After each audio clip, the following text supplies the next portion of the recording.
Hello and welcome to DataDirector Online Testing. My name is Mitch Fowler. Today we're going to take a look at how to give an assessment online within DataDirector. You'll see here that I have DataDirector Online Test pulled up. I want to show you real quick one key thing to remember right now as it pertains to online testing, and that is the structure of the assessments. This assessment is multiple choice. It's important to note that if you would like to give an assessment online, you need to have multiple choice questions, true-false questions. The main point is that you do not want to add question types such as rubric. So for now, you can see the structure of my assessment. I have 5 multiple choice questions, each worth 1 point, and a pretty straightforward answer key. All right, to get the online test set up, we return to the assessment overview screen, scroll down just a bit, and you'll see a link right here that says online assessment has not been configured. We would like to configure it so that kids can take the test online. We click this link, and we have to go through a few parameters here. Enable online testing, yes. Testing period start time, it gives you the current date and time. Testing period end time, what I typically recommend is I actually push this out a year. The reason that I push it out so far is because I could be really diligent and try to predict the exact time that I want kids to take it, but invariably something will come up and it could be delayed. So if you try to have kids take the test online and you are outside of this testing window, it's not going to work. So just as a management piece, I recommend pushing that out quite a bit. Duration. This is if you choose to have a time test. Once kids enter their test code, they would a timer would start. For this one, I typically leave it blank. Disable student tutorial. This is one that you may have to mess with for your preference. My preference is to always disable it. I've had some kids get a little bit confused about the sample questions. That's the tutorial is. The tutorial is it's 3 sample questions that the kids have to answer so that they understand the format of clicking the actual answers to choose. So I always disable it, and I haven't had any kids who've been that confused without the tutorial. Display assessment results. I always do that. I like to see kids. I like kids to see what score they got after they're done. Disable pause button. This is kind of a moot point if you don't have a duration, so I typically leave it at no. So those are the online assessment settings. I'm going to click Save Changes. Now that I've kind of set up the parameters of the online test, I need to go over to the left under Online Assessment Management, and I need to add students. If you're familiar with answer sheet assessments in DataDirector, you know that once you're done, you can print off bubble sheets for the kids to submit their answers. Well, with an online test, we're not going to print off bubble sheets. Instead, we're going to print off secure test codes. So we still have to go through the same process of identifying what kids, what class, what grade, so that DataDirector can generate those test codes in a similar way that they would generate the bubble sheets. So I'm going to click Add Students. It asks you to select your school. So for this one, I'm going to pick this as my school. This is the demo site, so you won't recognize any of the names. Choose this school and continue.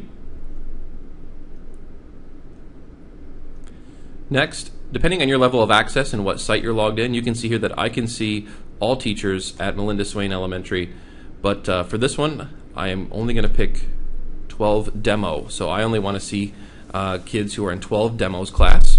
If I want to, I can select terms and grades and periods.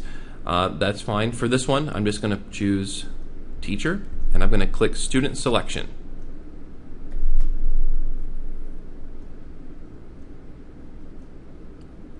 So in other words, what DataDirector is doing right now is it's combing through kids' schedules, looking for kids who have 12 demo as a teacher on their schedule. We can see here at the bottom it says showing 0 of 335 students. So DataDirector found 335 students who have 12 demo as their teacher at Melinda Swain Elementary. Now in order to get those kids to show up, we need to go up here to the filter, drop the menu down, choose school as our filter. We have to select a school. We want this school. Grade. If you want to, you can filter down by grade and by teacher, period, or course. The reason you would do this is if I were a secondary teacher and I had a first hour, second hour, third hour, I'm going to want to print these test codes by hour. Because otherwise you don't want to have your first, second, and third hour all lumped together alphabetically. That could be a pain. So definitely use those filters for as fine or kind of as rough as you want. So you can get down to the hour level, or you can just print codes for all kids. It all depends on your preference. Once you have those filters set, you choose Submit, and it filters through those 335 students who fit that criteria. And you can see here that I have 49 students who were in first grade with 12 demos class at the elementary that I selected. What we need to do now, for example, we have Clint here. We need to get Clint this test key, because in a second I'm going to show you the website that Clint will go to in order to type in this code and access the test. A couple management issues that, not issues, but suggestions I would have for online testing. I recommend using the Excel button. So open this document up in Excel.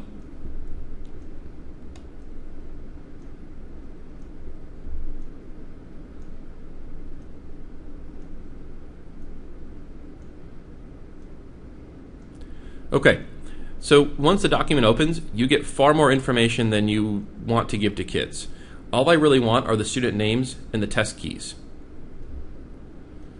So what I do is I delete columns A, B, and C.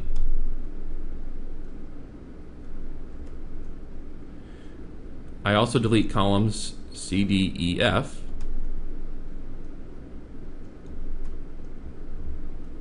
If I want to, I can change the font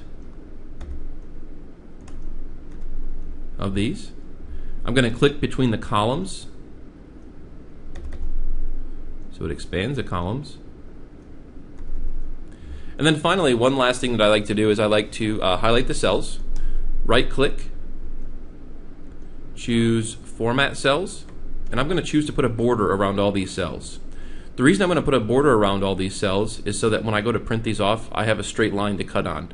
It sounds like a silly thing to do, but if I'm going to hand this printout to a student and say, hey, would you mind cutting these up for me? Or if personally I'm not that great of a cutter, so it's nice for me to have a line to cut on. So I'm going to do border, and I'm going to pick outline inside. Okay, and it puts a border on those. I would print this off and then cut them up. So when Clint comes into my class, I have a little strip of paper that has Clint's name on it, and it also has Clint's test key. So what I'm going to do right now is I'm just going to copy this test key onto my clipboard. I'm going to go back to DataDirector. So now let's talk about real quick, what does the kid do? I have some teachers who say, Mitch, I can't remember my own DataDirector login. How am I supposed to get all of my kids logged into DataDirector? Well, it's actually pretty simple. They go to a website, which you can see here on the screen.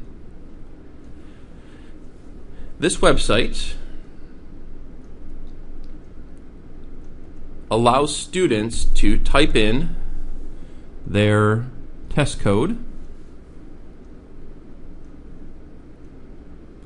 And once the student types in the test code, it links the student to the test, and then obviously the test is linked to the teacher, so the kid can get into the test.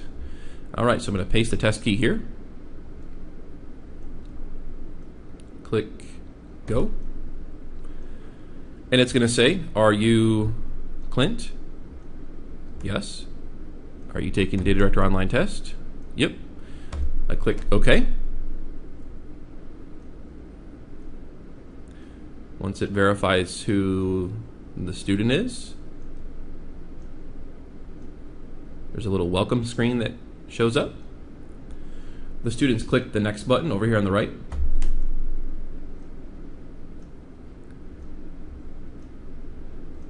And the student is asked to select their answer from their exam booklet.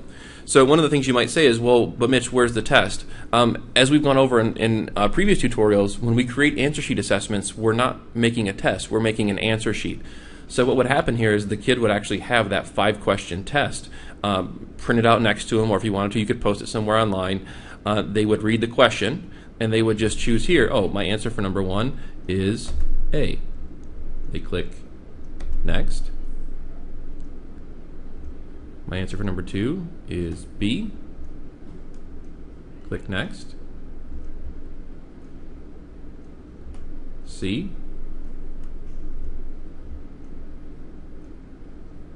D.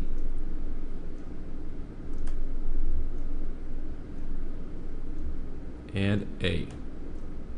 Now, this is my last question. At any time, I can use this menu on the left to jump between different questions. It will show me if it's answered or not answered. So I'm done. I click next.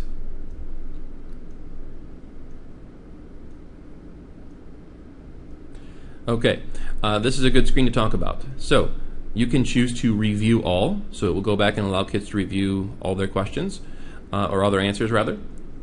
When they're done though, they want to click here, Exit Section. You click OK if you're really done. My test is complete. When I click Next, I can see my results. So that is online testing.